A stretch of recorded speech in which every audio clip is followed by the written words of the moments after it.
Hey y'all, what's going on? It's BarbMeetsWorld, and we are back again in the Big Apple, the Real Housewives of New York City. This is season 15, episode 2. You can run, but you can't ride, y'all. And we are here with it, okay? Before we jump into the episode, let me just knock out this housekeeping real quick. Y'all go ahead, like the video on your way in. It helps me and my channel in terms of the algorithm. It helps me attract new subscribers such as yourself. So go ahead and hit the subscription button and the like button and on all the buttons that you see right down there. But for real. Also, while you're at it, hit the subscription button, become a Barb's babe. I'd love to have you. We have a good time down here. And also shout outs to the replay gang. If you're not going to catch this live and you catch it on the playback, that's totally fine. Let me know what you guys think in the comment section below. I would love to hear it. And while you're at it, go on ahead and share me with everybody you know and everybody you don't know. All the things, y'all. How are we feeling? This is episode 2. If I'm not mistaken, the ratings were not the best last week. And I even spoke on that because I was like, yeah, I just really wasn't, I don't know. I just really, for a premiere episode, it didn't really draw me in for real. If I'm being 100% honest with you all. I just would have wanted more. And even this episode was okay. But again, for it to be episode 2, we're still supposed to be on a super high note, if you ask me. Just saying.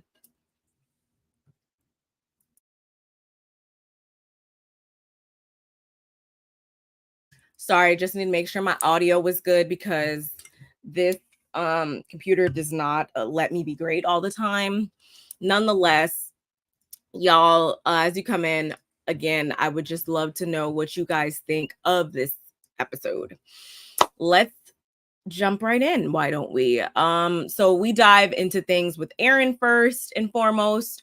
We learned last week that her mom was unfortunately diagnosed with breast cancer, and she is now in her 3rd week of chemo. So Erin comes in with a haircut, which honestly, I'm not even lying to you guys. If she didn't tell me, like, I wouldn't have really even paid attention, to be honest with you. And that's like not even to be like super shady, but she got a haircut to match her mom's length because they've always been super close. She is her mom's only child, although her dad went on to marry again and have 4 more children. They've just been, closely bonded from inception, it sounds like. And while they're at it, Ubah actually joins them. And she goes on to say how she was the first one in the group that Erin told about her mom's diagnosis. And it's like, okay, maybe partially it's because, one, she lost her mom as well. We know that Ubah lost her mom.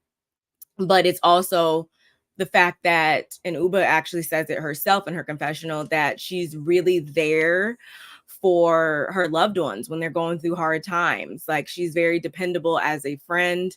And what is her sign? I wonder if I can look that up real quick. I wonder if it's on Google or something.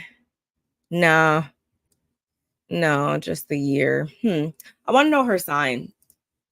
I'm genuinely curious because that speaks volumes as far as her character, especially because we are on the show. We saw how her and Erin's friendship last season was tested, and just being able to still show up for your friends when there are those bumps in the road and when they truly do need you, that's always going to speak volumes, at least in my book, as a friend. So she also goes on to say, she being Erin, she talks about how when she woke up that morning, she was super hurt by everything that had gone on at the party. Because Ubah asks her, as her mom's trying on the wig, she's like, what did you think about the party and everything? And although we didn't see Ubah actually attend the party for real, because she came in at the very tail end as the credits were rolling, Erin just says that she's mainly hurt because with Brynn, it's like, you already know everything I'm going through right now, and you still chose to go to Jenna and try to damage our friendship by running like this narrative that, you know, like I wasn't even trying to speak from. And I feel like this, like, honestly, later on the episode, we see them, they're able to, I guess, you know, make up in the moment. But it's just like, this is regardless if this is a show, whatever, these are still real people that are dealing with real life situations once this camera goes off and on, of course. So we found out last week that Erin has been, you know, shaken by this diagnosis of her mom's. And then, I don't know, we talked about it a little bit last week, but I do know that her dad actually passed away like 2 weeks ago too. So it's just like, with all that being said, those are real life situations.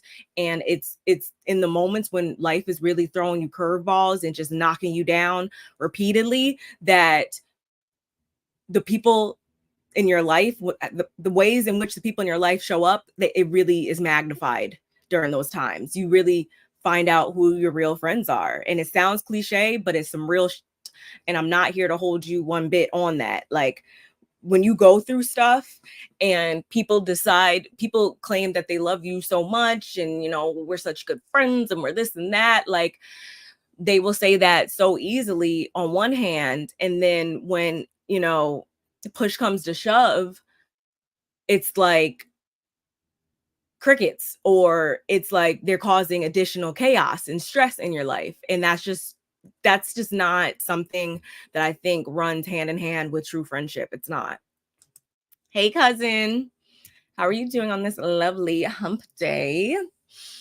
Go on ahead and subscribe to my good cousin Ranting with the Cardos channel, because she makes wonderful content as well, you all. I just, sorry to go on a little tangent about that, but I thought that was important to note. And Erin actually clarifies things further by saying, when they were in Anguilla, Jenna actually opened up to all of them, not just like her in an intimate setting or anything like that. So it wasn't necessarily super confidential. She said in front of everybody, y'all, that she, at times, money was kind of dry. So it's almost as if Erin, it's almost as if Brynn took that and spun it and did whatever and just turned it into something that it wasn't, by adding that extra layer of Erin was saying that Jenna has financial issues, or, you know, money problems or whatever. She thinks that that's what was at the back of Brynn's mind in that moment. And then Ubah also asks her about Abe, and how things are with him, and is everything good? And Erin's like, yeah, but like, there was just like this one situation or whatever. And she starts to get emotional.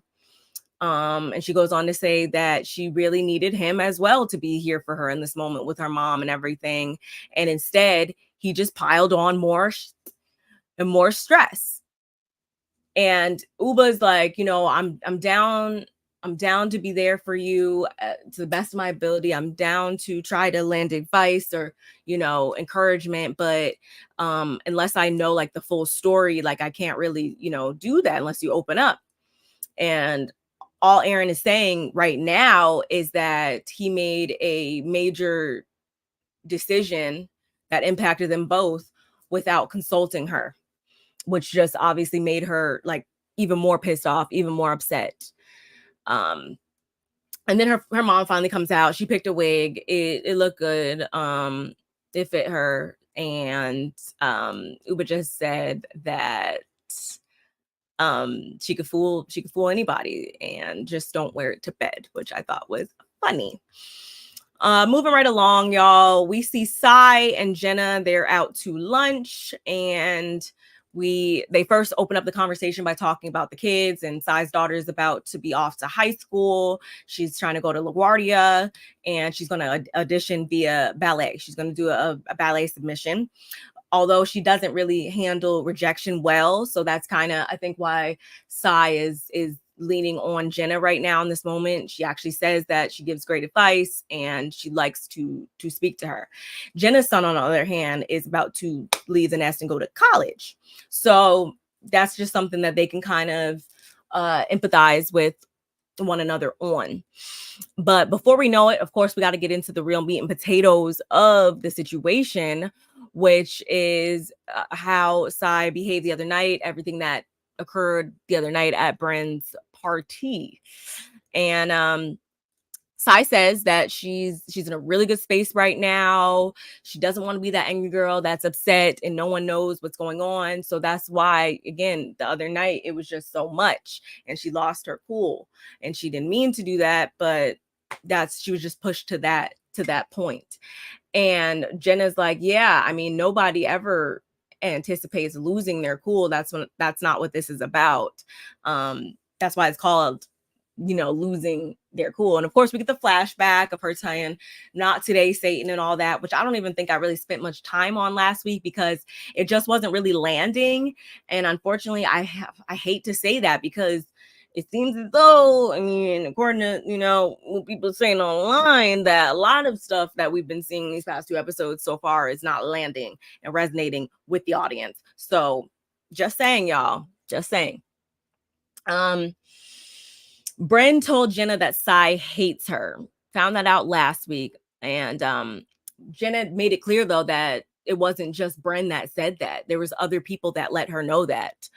And I wish we could have spent a little bit more time on that because I want to know who else. If it wasn't just Brynn, then who else told you this? I'm genuinely curious because honestly, it doesn't make it right. But at the same time, if multiple people are saying this, then Sai, like, I don't feel like she took enough ownership. I don't think she really, even last week when she spoke on it and I can't exactly remember the phrase she used, but it just didn't really reek of like accountability as much as it reeked of, yeah, well, that was that then. And, that's what you made me feel. So that's just what it was versus her understanding that like that just wasn't cool.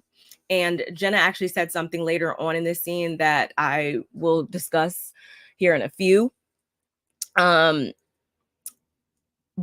when she's trying to go as far as to invite her, and Sai actually was very much hurt, kind of from the same angle as Erin, because it's like, girl, I've invited you over for holidays. I know how you get around the holidays. Like, I've opened my home up to you. We saw last season that Brynn was over there with Sai and her kids talking about some, like, basically they're the perfect like cookie cutter family or whatever. So it's just giving, is that really the case? If this is how you go and do some backhanded ish, to me, if you're saying that we're such good friends, you're saying that you're, my friend and all this, but the minute you get a hair up your, and not even a hair, I don't even know, we never really figured out if Brynn just did this just to do this, because right now that's what it's looking like she just does things, sets fires, causes messes everywhere unprovoked. So that's even more dangerous. And quite honestly, I'm looking at Brynn even more strange this week because she seems very, very diabolical and not in a good way, in my opinion. Like, I don't know about her, y'all. I don't know. Moving right along. Jenna, she chalks it up to them both being individuals that have kind of like gone through a lot. Therefore, they have a hard, exterior of guard up, if you will. And that was just a moment of which that triggered Sai and brought her back to that place of like I guess like fight or flight type of stuff. We saw Brynn took the flight route. We saw Sai was all about the fight. So I do understand what she meant by that. And I do think that that's probably why Like when they're good, they're probably great. But just in that same breath, when they're not good, it's like oil and water type of, situation.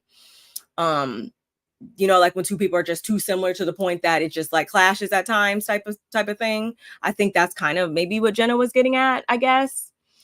And right now the ball still resides in Brynn's court because Sai says that she apologized in the group text about her behavior the other night, and she also separately texted Brynn and she left her on red. So all she can really do is extend the opportunity, the invitation right now. And I don't think even when we did see Brynn later on in the episode, she didn't even speak on like why she didn't answer, or was that, what that was exactly. So I'm curious to know what she has to say about that. And then Sai recites, and this is why I said again, Brynn is looking real diabolical in these streets right now, because she says things like, like this, which is apparently a text that she sent to the group before, basically like it's giving very much like when somebody tells you who they are, believe them type of thing, y'all know. And Brynn said, I don't scream or yell. I won't bash you in the press. No, not my style. I'm far, far too elegant and smart for that. ... Someone who tried to F with me once called me carbon monoxide, invisible, odorless, and sucks the very life out of you before you even have the chance to realize it. I want to know how you guys feel about that, and if you guys see what I'm putting down when I say she's a loose cannon waiting to bang, if you ask me. And that's why I keep saying this whole like uber sexual flirty want to think that you're a lesbian 1 minute but not really, it's giving tease. That is just a facade, I feel like. And this is truly like this whole situation and that text, like that's truly who she is. I see it. And I say that also because we're getting a vibe, or at least I am, y'all correct me in the comments if you don't agree, but it's giving, several of these ladies seem like they're producing the show. And I feel like that's why it's not completely resonating with certain audience members, because we want to see a real, genuine show that's not any contrived drama or what they think that we want to see, or trying to keep this pristine image 24/7. Like, no, we want to see the real y'all. And let me know if you guys disagree, but I feel confident in saying that.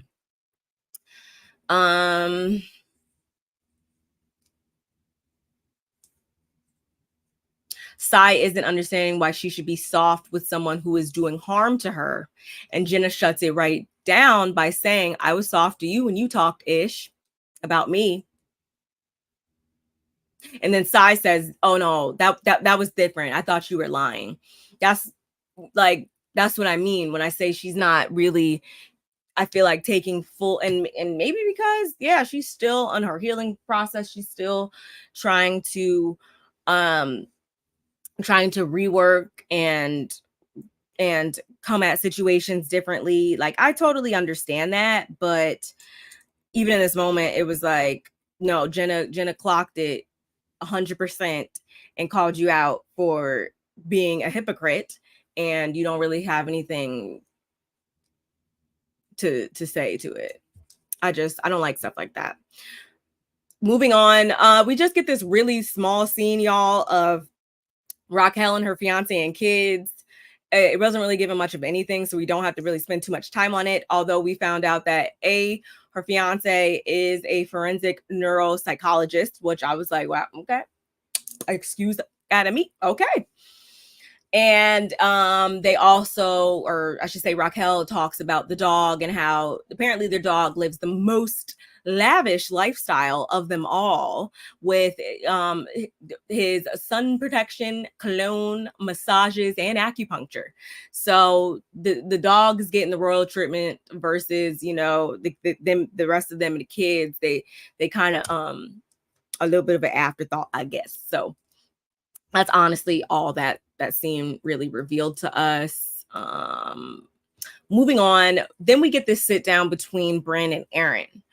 And this is what I mean. Like, although I'm not saying tap water is horrible everywhere, but it's just like, you're like, that deserves tap water. That's what Brynn said. And I'm just like, see, even when we're in the midst of, drama and discourse, it's really about how those people handle you. I feel like in those moments as well that speak volumes, like, because unless somebody just really like, unless you're just completely done with them and they really wronged you, I feel like to your core, to your soul, y'all, there's just certain like standards that you shouldn't fall below. And that's what I mean. Like, it's like, oh, that deserves tap water. And as Erin was coming on round the mountain, as she comes going up, the many flights of stairs and sweating profusely, wondering if Brynn purposely turned off the elevator as her anxiety about the situation just increases with each step. I'm just like, see, that shouldn't even be a thought in your mind. And maybe she was obviously just saying that because haha, hee, we're on a show.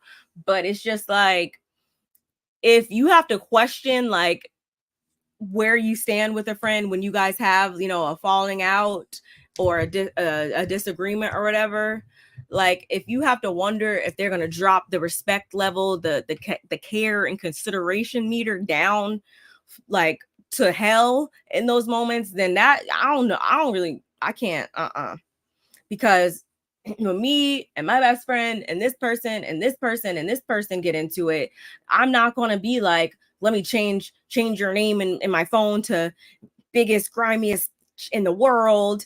And I'm freaking giving you crunching up dog food to put in. Like, maybe I'm taking this high into the right, but it's just, I don't know. I'm looking at Brynn real different. Like, if y'all haven't realized it, I really am. And do as my good sis California Cutie just said, hello, like the video, y'all. Do not forget to like the video. I see 4 of you guys in here, so please go on ahead and like the video. Hi. And tune back in tomorrow because that Coastal Critiques panel will be doing our Real Housewives of Salt Lake City tomorrow. So going back to this, Brynn, she notices Erin's haircut and she's like, oh, you cut your hair? Like, cause yeah, you're going through shit. Again, just no holds barred at all. Now that we're in discourse like this, it's like, I'm just going to forget completely like all of the milestones and all the good times and just all the good things about our friendship. And I'm gonna just talk to you real crazy and real like reckless. Like, I don't like that. I'm sorry. I don't. And Erin in her confessional was like, yeah, it's not really a regular haircut. My mom has been battling breast cancer and she's going through chemotherapy right now. So no, it's not a regular haircut, but thanks, Brynn. It's just like, just because you're hurt doesn't mean you need to, again, drop the respect friendly meter to hell, in my opinion. But she still tries to keep it cute, y'all. And I'm like, better her than me, because at that moment, I probably would I would have just turned back around and left, because this is what we're not doing. Like, either we're going to handle this like 2 grown women and like 2 adults, or we're not. And you going to get your ass beat in your own apartment. Ooh, did I say that? I shouldn't have said that. I'm just kidding, y'all. Or am I? Anyway, but Erin opens up the conversation with saying that she wants to begin from the other night and she's just going through it. And she honestly doesn't even really remember what she said. It's just like word vomit type vibes. And Brynn's like, oh, well, I can let you know what you said. And again, not trying to negate Brynn's feelings or the things that were hurled her way, but it was very much like she wasn't trying to really see it from Erin's perspective at first. And Erin does end up apologizing, or this gives this version of an apology, only for Brynn to be like, that's not how you do an apology. That's not how an apology starts off. And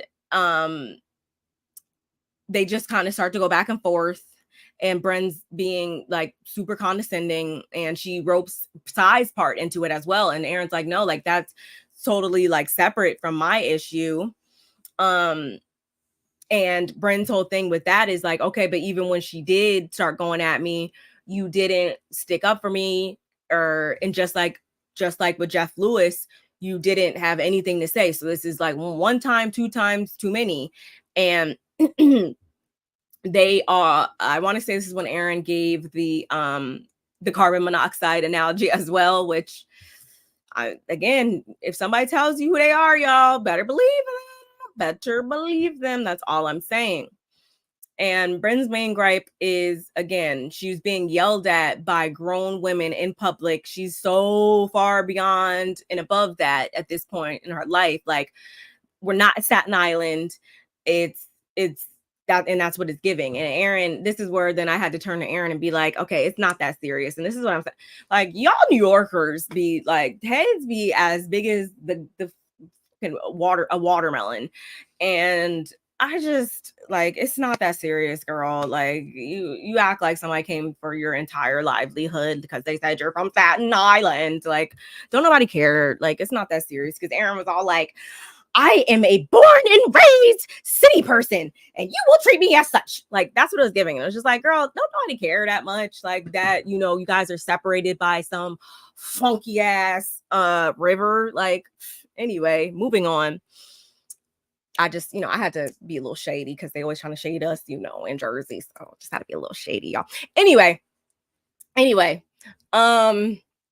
But like I said, they're able to apologize enough in this situation and are able to move on. Although there was some parts that they, of course, didn't agree on each other with. And yeah, that's that. Moving on, Jenna and her tribe, they go rock climbing. Short scene, pretty much. She, again, her son only has one more year before he heads off to college, as I said before.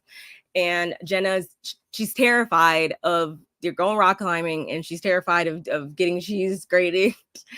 But she winds up facing her fears, and she does make it up and down without any injuries. So good for you, Jenna, for facing your fears.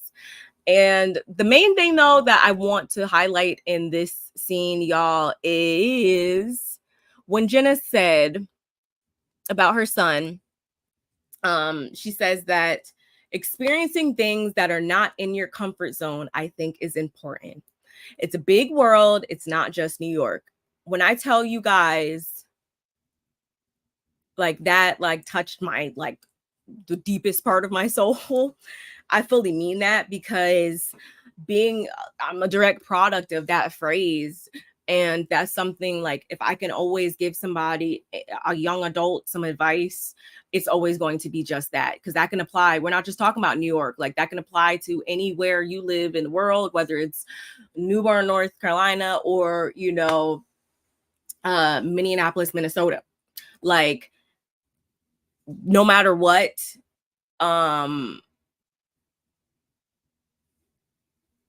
Minneapolis isn't, anyway, y'all, no matter what, I do think it's important for you to get out of your comfort zone, go, you know, experience life in different areas, get out of the country, get a passport, and just go and, like, see what's out there and learn about different cultures and how, you know, people live on this side of the world versus this side of, you know, home will always be there, but you don't want to just stay in your comfort zone and limit yourself to the point that, you know, I know people that have never even been to, like, the other side of their, like, towns respectively. And I just, like, there's just so much more out there, and you'll never know unless you go explore the unknown. Like, don't be afraid of the unknown. Who is ringing my bell? Sorry, y'all. I don't know why they're ringing my bell, but y'all, do me a favor and like the video.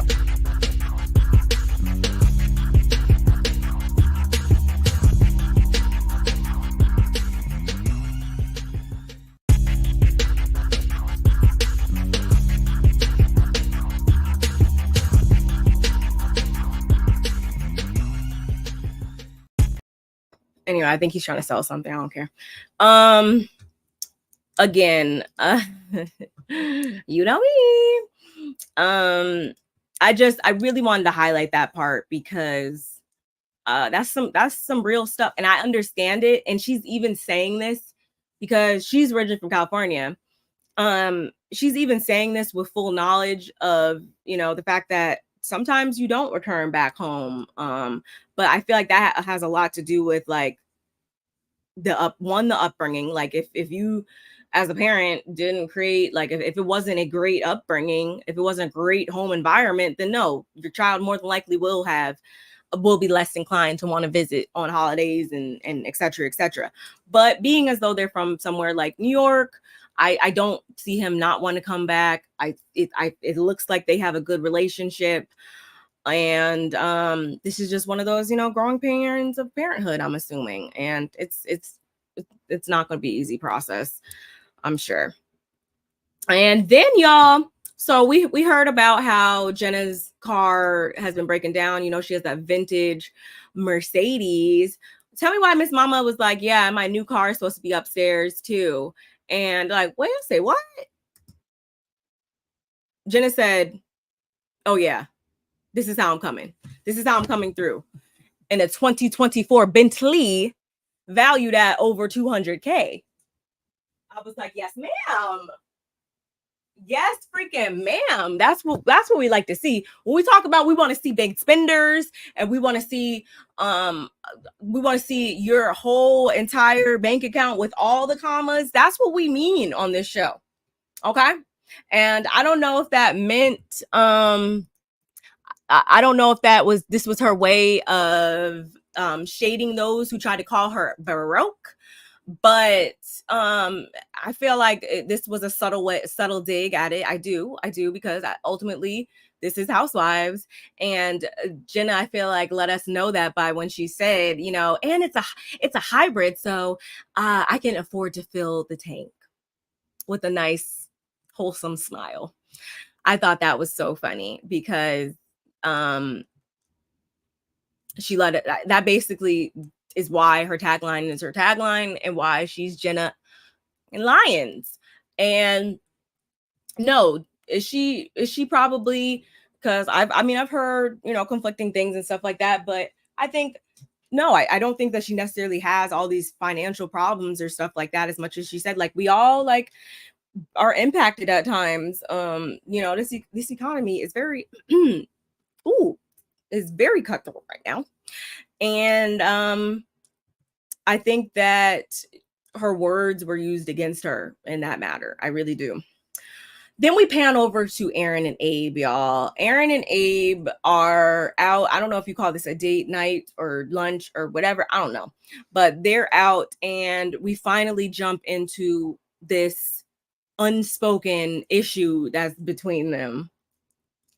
He first asked how things were at Brynn, of course. And that's when we find out that she's about to do another Hamptons trip.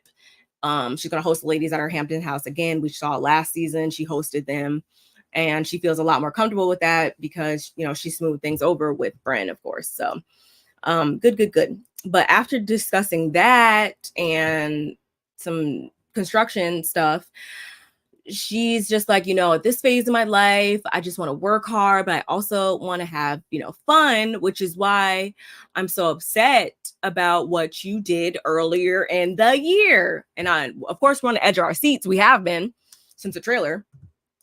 And he goes on to say that it was never from a malicious place. But looking at it now, he does understand why it could or should or would piss her off.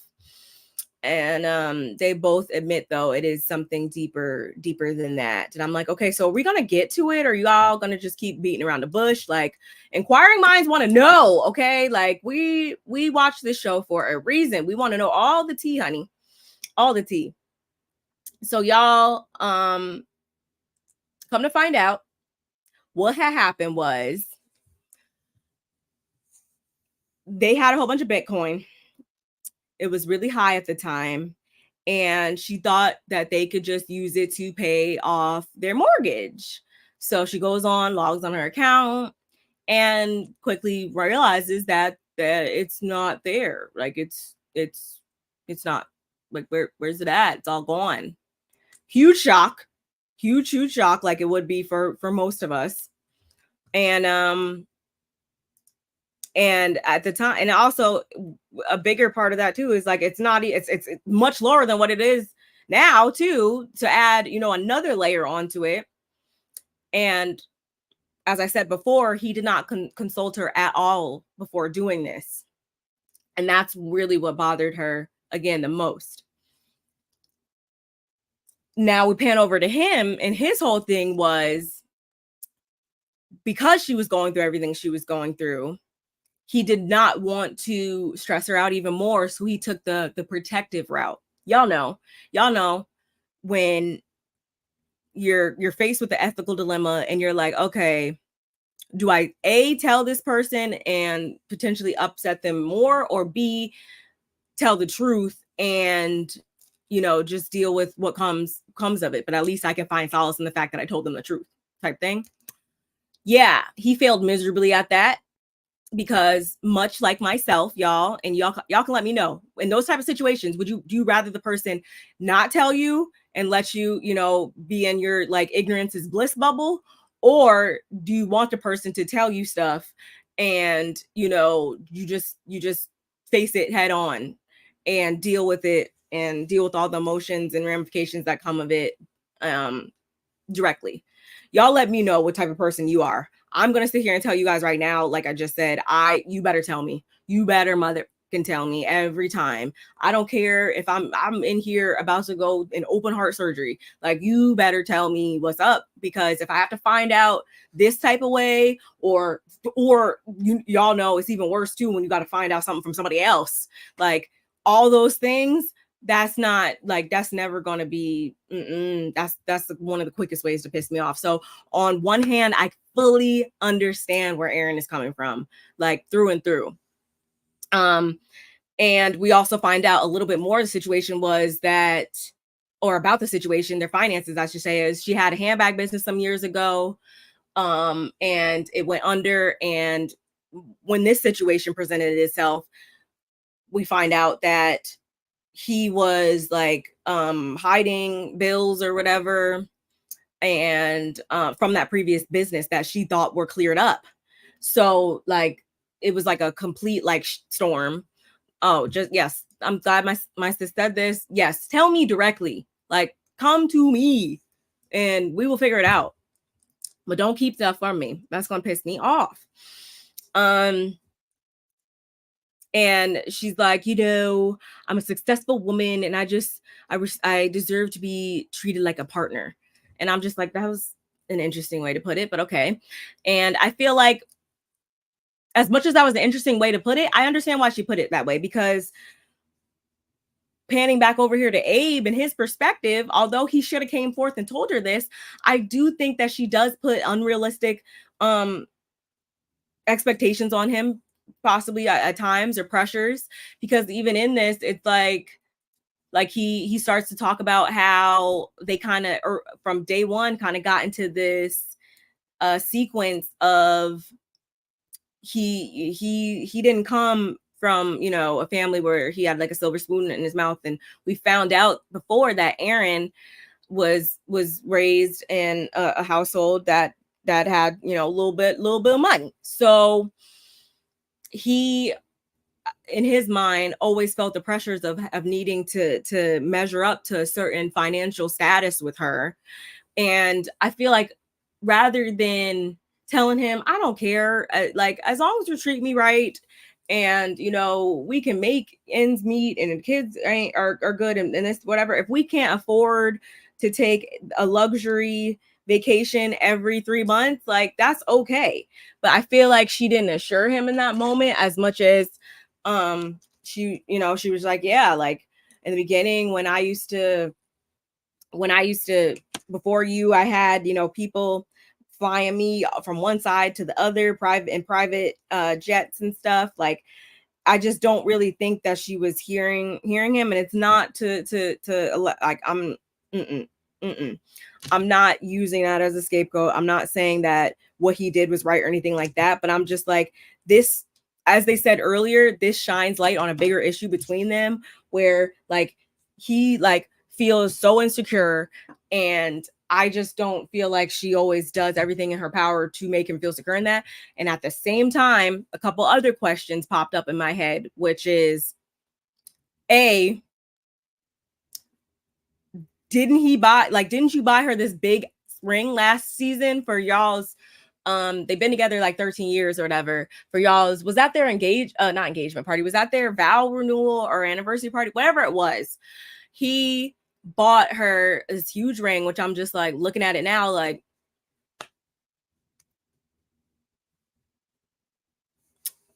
whose idea was that?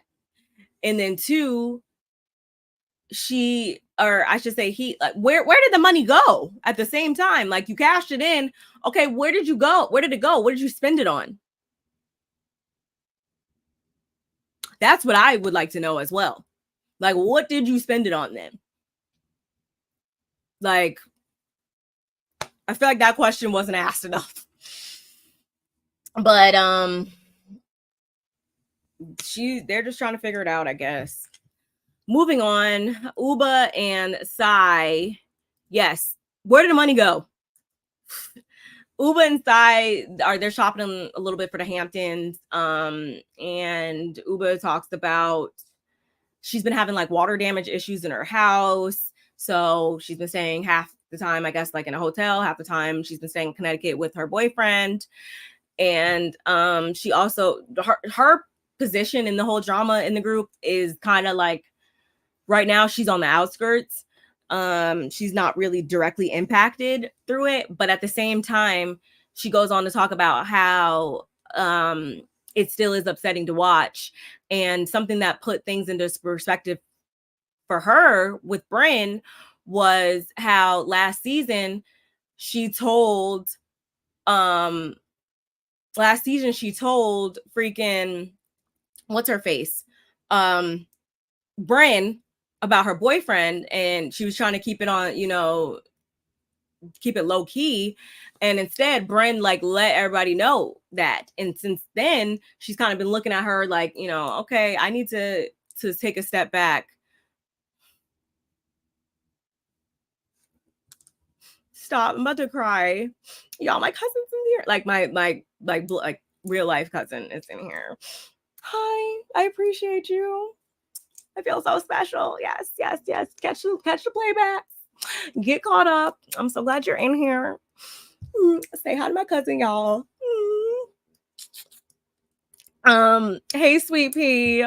Oh, y'all are coming in here. I'm almost done, but I'm gonna make it worth your while. Make it worth y'all's while. Trust me. I do appreciate you guys being here. Oh, I love you too. Stop. You're really gonna make me cry. And I don't want to do that up here, okay? I love you more. But